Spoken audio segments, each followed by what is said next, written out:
Hello viewers, কেমন আছেন সবাই? আশা করি সকলেই ভীষণ ভালো আছেন। স্বাগতা সংসারের আরও একটা নতুন পর্বে আপনাদের সকলকে স্বাগত।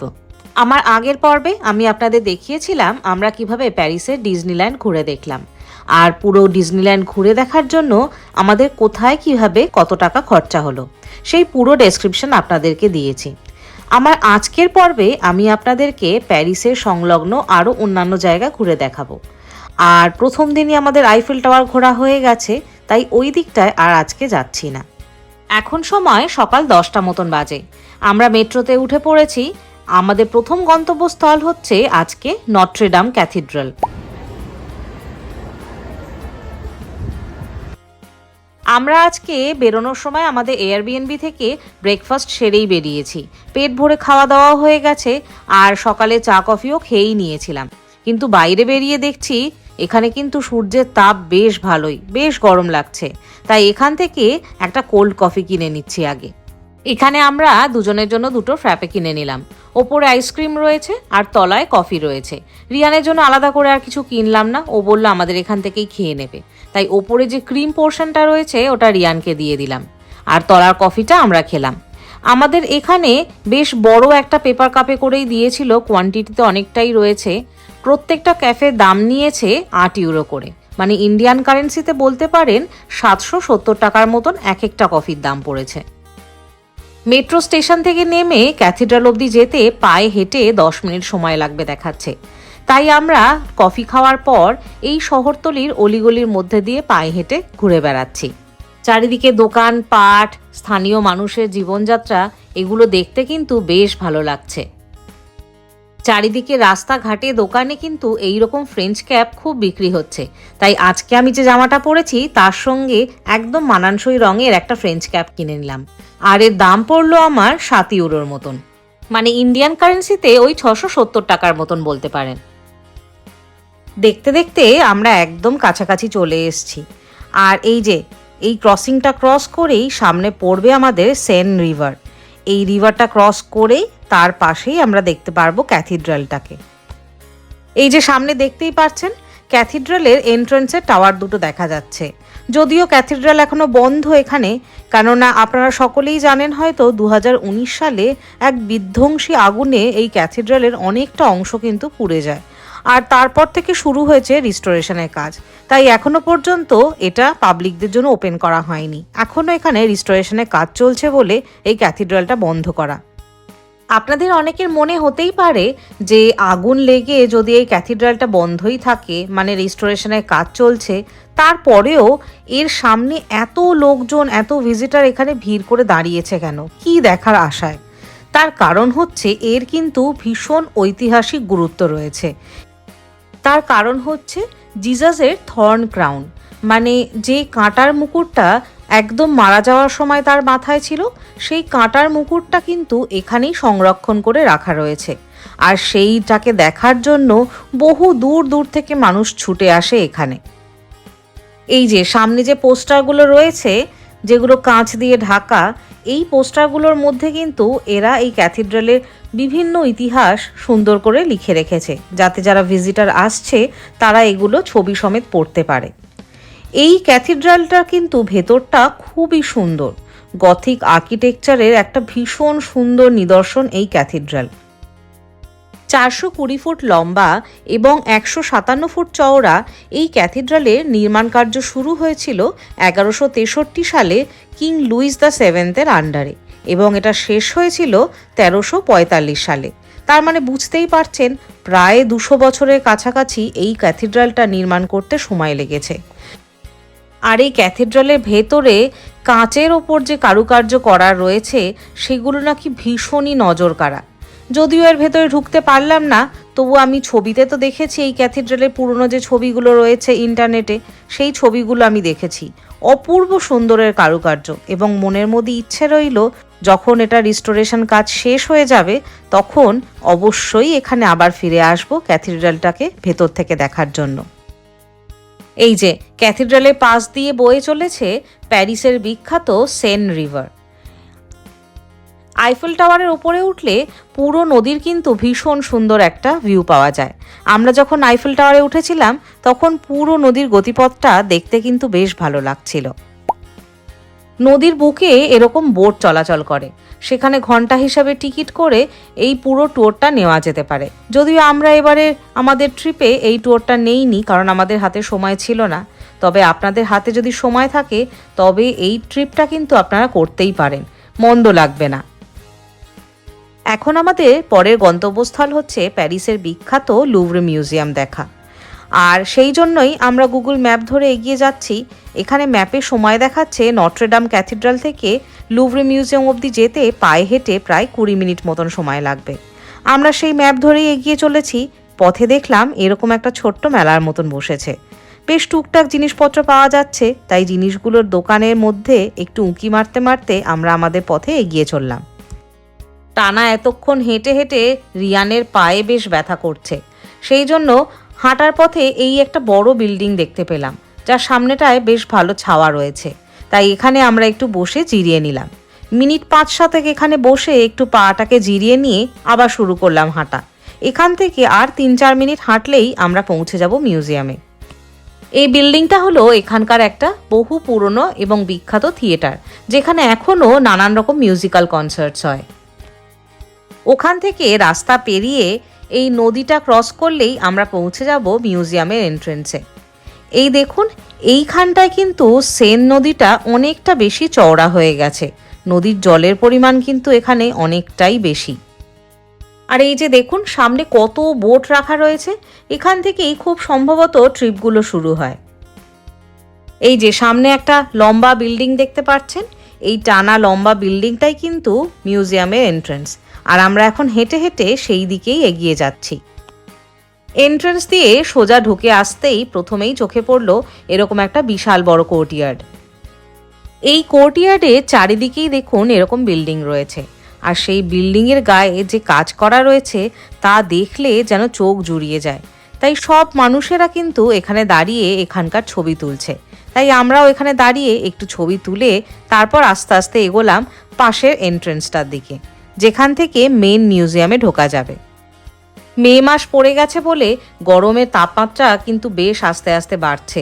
দিনের বেলা যখন সূর্যের আলো থাকে তখন কিন্তু বেশ গরম লাগে, আর রাতের বেলা যখন সূর্য অস্ত যায় তখন আস্তে আস্তে অল্প অল্প শীত করে। একটা পাতলা সোয়েটার বা জ্যাকেট কিন্তু তখন আবার গায়ে দিতে হয়। আর এই গেট পেরিয়ে এই যে দেখুন আমরা পৌঁছে গেছি মেন মিউজিয়ামের চত্বরে। যেই স্ট্রাকচারগুলো আপনারা হয়তো ইনস্টাগ্রামে বা ইন্টারনেটে বা ফেসবুকে অনেক দেখেছেন, এই যে কাচের যে ত্রিভুজগুলো, সেই জায়গাটায় আমরা এখন চলে এসেছি। এই মিউজিয়ামে টোটাল এরকম গ্লাস পিরামিড 5টা রয়েছে। একটা এরকম বড় পিরামিড রয়েছে যেখান থেকে এন্ট্রেন্স রয়েছে মিউজিয়ামে যাওয়ার, আর তার সাথে এরকম পাশে ছোট ছোট 3টে পিরামিড রয়েছে। আর একটা রয়েছে ইনভার্টেড পিরামিড, মানে উল্টো পিরামিড, যেটা একদম আন্ডারগ্রাউন্ডে রয়েছে। সেটাও আপনাদেরকে ঘুরিয়ে দেখাবো। কিন্তু মুশকিল হলো আমাদের আজকে এই মিউজিয়ামে ঢোকার টিকিট আগে থেকে অনলাইনে কাটা ছিল না। তাই আমাদের এখন এখানে লাইন দিয়ে দাঁড়াতে হবে, প্রথমে টিকিট কাটতে হবে, তারপর আমরা মিউজিয়ামের ভেতর ঢুকতে পারবো। আর এখানে দেখতেই পাচ্ছেন আজকে প্রচুর ভিজিটার এসছে এখানে। যদিও রোজই এখানে প্রচুর ভিজিটার আসে, কারণ এই মিউজিয়ামের একটা ভীষণ ঐতিহাসিক গুরুত্ব রয়েছে, সেটা আপনারা সকলেই জানেন। একটু আগেই আপনাদের বললাম না, এখানে টোটাল 5টা কাঁচের পিরামিড রয়েছে এবং তার মধ্যে একটা পিরামিড হলো ইনভার্টেড, অর্থাৎ উল্টো। মানে সেই পিরামিডটা মাটির নিচের দিকে আন্ডারগ্রাউন্ডের দিকে উল্টো করে রয়েছে, এবং সেই পিরামিডের নিচেই রয়েছে মাদার মেরির সমাধি। তাছাড়াও এই মিউজিয়ামের আরও একটা ভীষণ বড় আকর্ষণ হলো মোনালিসার ছবি। সেই ছবি দেখতে বহু দূর থেকে মানুষ এখানে আসে। এই দেখুন, টিকিট কাটা নেই বলে কি বিশাল লাইনে আমাদের দাঁড়াতে হয়েছে। প্রায় 200-300 লোকের পেছনে লাইন দিতে হয়েছে। 8 ঘন্টা 40 মিনিট মতন লাগলো আমাদের লাইনে দাঁড়িয়ে। আর এই আমরা ঢুকে পড়লাম মিউজিয়ামের ভেতরে। যে কোনো জায়গায় যাওয়ার পর একটা ফার্স্ট ইমপ্রেশন হয় না, সেরকমই এই মিউজিয়ামটা ঢোকার পর আমি যেন একেবারে হতবাক হয়ে গেছিলাম। ওই সুবিশাল পিরামিডের নিচ দিয়ে যখন আমরা যাচ্ছি সেটা ভেতর থেকে দেখতে আরও অনেক বেশি সুন্দর, এবং কাঁচের হওয়ার জন্য ওইখান থেকে সূর্যের আলোগুলো ঠিকরে ঠিকরে ভেতর দিকে আসছিল, আর ভেতরের অংশটাকে এত সুন্দর দেখতে লাগছিল, আমি হয়তো ক্যামেরায় পুরোটা ক্যামেরাবন্দি করতে পারলাম না, যতটা নিজের চোখে খালি চোখে দেখতে পেরেছি। এর আগে বহু বিতর্কিত দ্য ভিঞ্চি কোড সিনেমাটাতে এই মিউজিয়ামটা অনেকবার দেখেছি, এবং মনের মধ্যে ইচ্ছা ছিল যদি কখনো সম্ভব হয় একবার অন্তত এই জায়গাটা নিজের চোখে দেখব, এবং আজকে সেই জায়গাটা নিজের চোখে দেখতে পেরে কি অসম্ভব যে আনন্দ হচ্ছে মনের মধ্যে তা বলে বোঝাতে পারবো না। বাকি সবার মতন আমরাও এখানে মিউজিয়ামে ইনফরমেশন সেন্টারে দাঁড়িয়ে কিছু ইনফরমেশান নিয়ে নিলাম, আর বুঝতে পারলাম যে এখানে এই পুরো মিউজিয়ামটা গাইডেড ট্যুর নেওয়ার জন্য এখানে কিছু ডিভাইস পাওয়া যাচ্ছে ভাড়া। সেই ডিভাইসটা নিয়ে নিলে এই পুরো মিউজিয়ামটার একটা খুব সুন্দর অডিও গাইডেড ট্যুর পাওয়া যাবে, তাই আমরাও এখানে এটা ভাড়া করে নিলাম। এই যে রিয়ানকে স্নিগ্ধ দেখিয়ে দিচ্ছে কিভাবে এটাকে চালাতে হবে। আমরা তিনজনেই 3টে ডিভাইস ভাড়া নিয়ে নিলাম। এক একটা ডিভাইসের জন্য আমাদেরকে 5 ইউরো করে পে করতে হলো। এই যে আমার হাতে ডিভাইসটা দেখা যাচ্ছে, তাতে যে ছবিটা দেখা যাচ্ছে দেখুন, আর এই যে দেখুন সামনে সেই একই হলের ছবি, আর এই ডিভাইসের মাধ্যমে এই হলের সম্পূর্ণ তথ্য আমি জানতে পারছি। ইউরোপের বেশিরভাগ দেশেই কিন্তু কোনো স্ট্রাকচারাল বিল্ডিংয়ের ভেতর ঘোরার জন্য এই ধরনের অডিও গাইড পাওয়া যায়, যাতে করে নয়েজ পলিউশন না হয়। রিয়ান যেহেতু খুবই ছোট, তাই এরকম ধরনের কোনো আর্কিটেকচারাল বিল্ডিংয়ের ভেতরে ঘুরে দেখতে বা কোনো মিউজিয়াম ঘুরতে ওর খুব একটা ভালো লাগে না।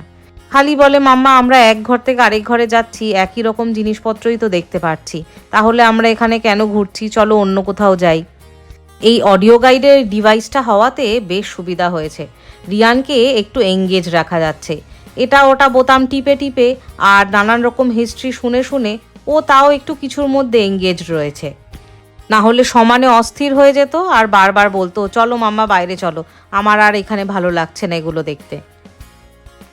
এই মিউজিয়ামটা কিন্তু বিশাল বড়, আর অনেকগুলো ফ্লোর রয়েছে এখানে, আর খুব সুন্দরভাবে ইন্ডিকেট করা রয়েছে কোন ফ্লোরে গেলে কোন জিনিসটা দেখা যাবে। তাই আপনারা যদি এই মিউজিয়ামটা ঘোরার প্ল্যান করে থাকেন তাহলে কিন্তু বেশ অনেকটা সময় হাতে নিয়ে আসতে হবে, যাতে পুরো মিউজিয়ামটা খুব ভালোভাবে ঘুরে দেখা যায়। মিউজিয়ামের বিভিন্ন অংশ ঘুরতে ঘুরতে আমরা দেখুন এখন এসে পড়েছি আর্ট গ্যালারি সেকশানে, আর এই সেকশনটা সম্পূর্ণই বিভিন্ন দেশ বিদেশের বহু মূল্যবান পেন্টিংয়ে ভর্তি, আর এখানেই রয়েছে সেই বিশ্ববিখ্যাত মোনালিসার পেন্টিং।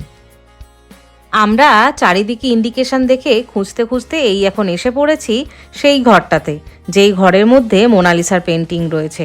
আর এই ঘরে ঢুকেই দেখছি প্রচণ্ড ভিড়, এবং যারা গার্ড রয়েছে তারা সবাইকেই বলছে একটু তাড়াতাড়ি করুন, বেশিক্ষণ দাঁড়াবেন না ছবির সামনে।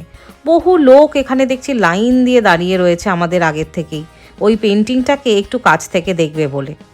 তাই আমিও এখানে লাইনে দাঁড়িয়ে দাঁড়িয়েই হাত উঁচু করে একটু জুম করে একটা ভিডিও নেওয়ার চেষ্টা করলাম, কারণ জানি না যখন পেন্টিংটা সামনে পৌঁছাবো তখন হয়তো বেশিক্ষণ দাঁড়াতে দেবে না, তাই ফটো বা ভিডিও হয়তো নিতে পারবো না।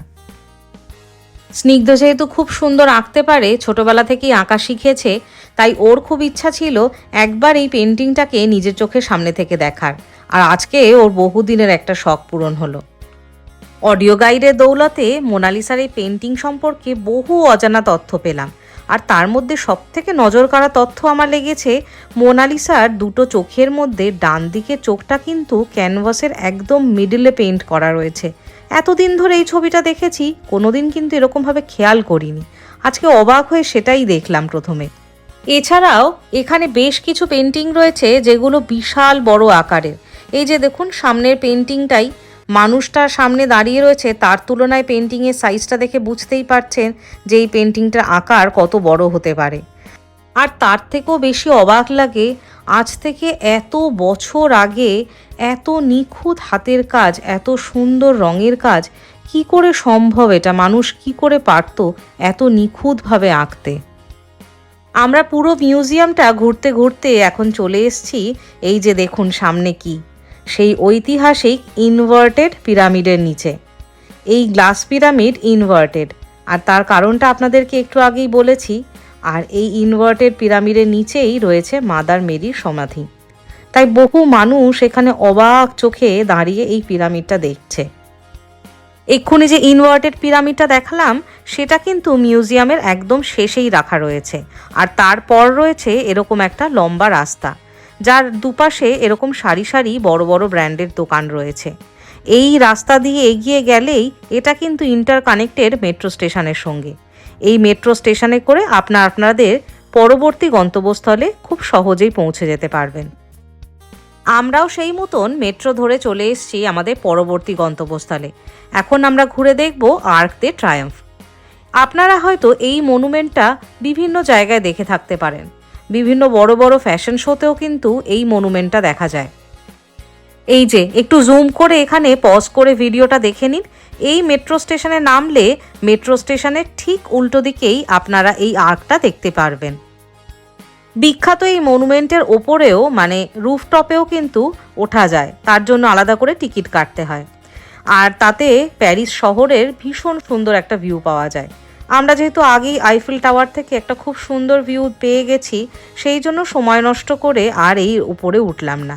আমরা দূর থেকেই এই আর্টটা দেখে তারপর এখন আমাদের চলে যেতে হবে প্যারিসের ভীষণ একটা বিখ্যাত জায়গায়। সেটা হলো এখানকার যে ফ্যাশন স্ট্রিটটা রয়েছে, মানে যেখানে লুই ভিতন আর অন্যান্য বড় বড় ব্র্যান্ডের দোকান রয়েছে চারিদিকে। সারা পৃথিবীর মানুষ যেখানে আসে সেই রাস্তাটা একবার ঘুরে দেখব বলে। এখন যেহেতু আস্তে আস্তে সামার পড়ে যাচ্ছে, তাই এখানে সানসেটও কিন্তু অনেক দেরিতে হয়। প্রায় 9টা সাড়ে 9টা অবধি ভালো মতন সূর্যের আলো থাকে। তাই দিনটা অনেক বড় হওয়াতে বেশ অনেকটা সময় পাওয়া যায় পুরো দিনটা ব্যবহার করার জন্য। আর এই যে সামনে যে সুবিশাল বিল্ডিংটা দেখতে পাচ্ছেন, এটা কি বলুন তো? এটা আসলে ডিওরের শোরুম। এই যে দেখুন সামনে লেখা রয়েছে ব্র্যান্ডের নাম, আর তার পাশে যে কোনার বিল্ডিংটা রয়েছে সেটা হচ্ছে লুই ভিতনের শোরুম। এই পুরো রাস্তাটারই দুপাশ দিয়ে সারি সারি এরকম বড় বড় ব্র্যান্ডের দোকান রয়েছে এবং সারা পৃথিবীর বহু দূর দূর থেকে মানুষ এসছে এখানে ভিড় করে এই পুরো রাস্তাটা ঘুরে দেখবে বলে। আর এই যে দেখুন লুই ভিতনের শোরুমের সামনে কেমন সুন্দর একটা অদ্ভুত মূর্তি রয়েছে। আমি তো প্রথমে দেখে ভাবলাম এটা কি সত্যিই কোনো আসল মানুষ। তারপর অনেকক্ষণ ধরে দাঁড়িয়ে এর চোখের পাতা ফেলার মুভমেন্টটাকে লক্ষ্য করে বুঝতে পারলাম এটা আসল মানুষ না। এই রাস্তার দুপাশে যে দোকানগুলো রয়েছে তাতে যে জিনিসপত্রগুলো রাখা রয়েছে, জামা কাপড়, ঘড়ি, জুতো, ব্যাগ, বিভিন্ন জিনিস, সেগুলো এতটাই সুন্দর এবং এতটাই আকর্ষণীয়, যেই এখান দিয়ে যাবে তারই এগুলো দৃষ্টি আকর্ষণ করবে। যারা এখনও আমার চ্যানেলকে সাবস্ক্রাইব করেননি তারা আমাদের স্পেনে থাকার আর ইউরোপ মহাদেশের বিভিন্ন দেশে ঘুরে বেড়ানোর নানান রকম ভিডিও দেখতে এক্ষুনি আমার চ্যানেলকে সাবস্ক্রাইব করে ফেলুন। আজকের পর্বটা কেমন লাগলো অবশ্যই আমাকে কমেন্ট করে জানাবেন, আর যদি ভালো লেগে থাকে তাহলে অবশ্যই লাইক করবেন। আগামী পর্বে আপনাদের দেখাবো আমরা প্যারিসের ফ্যাশন স্ট্রিটের আর কি করলাম, এবং তারপর আপনাদেরকে নিয়ে যাব একটা ভীষণ আকর্ষণীয় জায়গা দেখাতে। সেটা হলো ফ্রান্সের মাঝখানে কেমন বাংলাদেশি পাড়া রয়েছে, আর সেখানে কীরকম ধরনের খাবার দাবার পাওয়া যাচ্ছে, এমনকি রাস্তায় কিভাবে আমরা ঝালমুড়ি খেলাম সেটাও আপনাদেরকে দেখাবো আমাদের আগামী পর্বে। তাহলে দেখা হচ্ছে আগামী পর্বে। সবাই ভালো থাকবেন, সুস্থ থাকবেন।